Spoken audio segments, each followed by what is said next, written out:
স্বাগতম দেশোগ্রাফিতে। আজকের পর্বে আমরা হাজির হয়েছি ইতিহাসের এক চিত্রনায়ক আর তার প্রতিরোধের ঘাঁটি নিয়ে।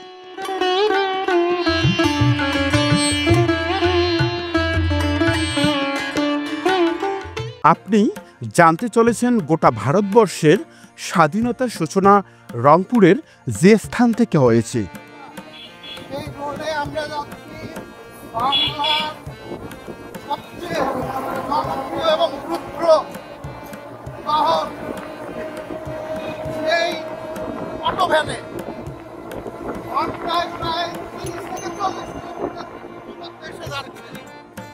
রংপুর জেলার পীরগাছার গর্ব ইটাকুমারী জমিদার বাড়ি।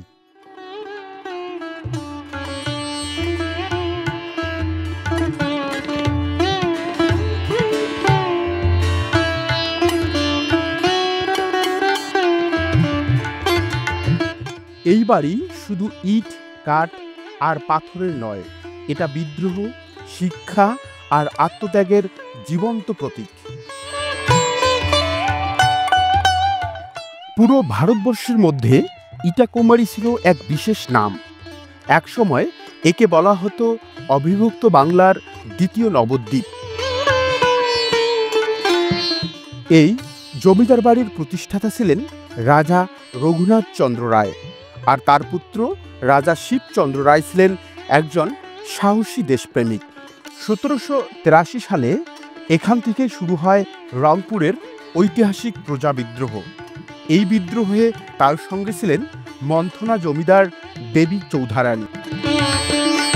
তারা ব্রিটিশ শাসকের বিরুদ্ধে লড়াই করেন, প্রজাদের পক্ষে দাঁড়ান আর শেষ পর্যন্ত শহীদ হন ব্রিটিশের গুলিতে।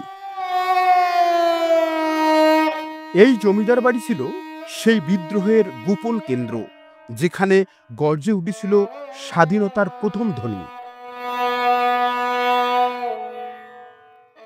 নাটক, সঙ্গীত, পাঠশালা, ধর্মীয় অনুষ্ঠান সবকিছুতেই ছিল উন্নত রুচি ও চিন্তার পরিচয়।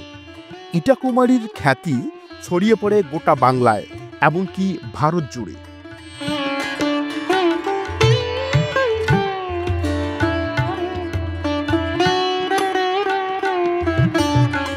জমিদার বাড়ির পাশেই রয়েছে এক ধ্বংসাবশেষ, যাকে আতুরঘর বলা হয়। শোনা যায় জমিদার বাড়ির নারী সদস্যরা সন্তান জন্ম দিলে তাদের আলাদা যত্নে রাখা হতো এই ঘরে।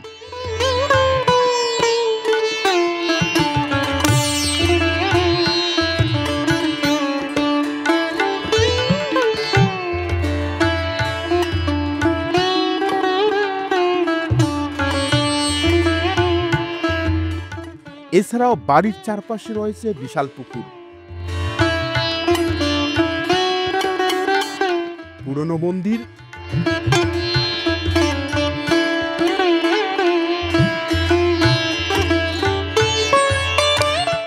ও আরো অনেক ঐতিহাসিক নিদর্শন, যা আজও ইতিহাস প্রেমীদের কাছে এক বিশেষ আকর্ষণ।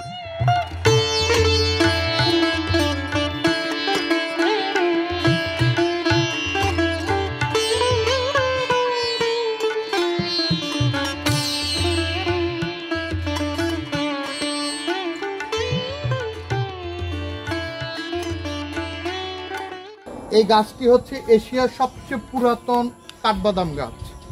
এই ইটাকুমারী জমিদার বাড়িতে এই গাছটি বর্তমানে অবস্থিত।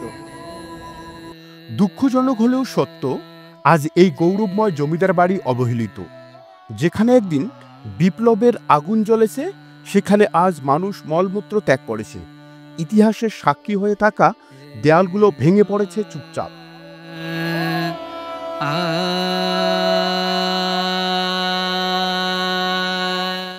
আমরা কি এভাবেই প্রমাণ করছি আমরা কতটা অকৃতজ্ঞ?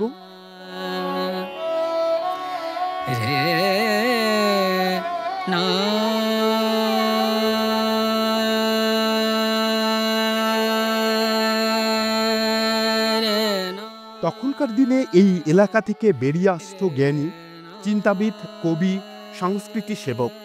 বাংলার নাটক, সঙ্গীত, সাহিত্য চর্চা ছিল প্রতিটি ঘরে ঘরে। কিন্তু আজ এই অঞ্চলের শিক্ষা ব্যবস্থা ভঙ্গুর। প্রত্যন্ত অঞ্চলে অনেক শিক্ষার্থী বইয়ের আলো দেখতে পায় না, স্কুলে শিক্ষক নেই, অনুপ্রেরণা নেই। আমরা যদি নিজেদের ইতিহাসকে অবহেলা করি, তাহলে আজ যেমন শিক্ষার পতন ঘটেছে, আগামীকাল হয়তো হারাবো চিন্তা করার ক্ষমতাও।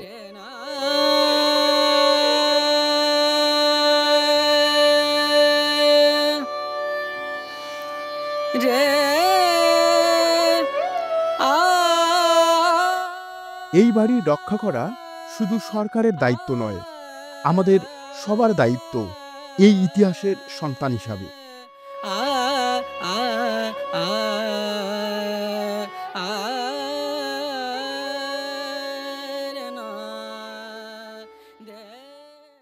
আসুন আমরা সবাই মিলে ইটাকুমারী জমিদার বাড়িকে আমাদের ভবিষ্যৎ প্রজন্মের জন্য সংরক্ষণ করি।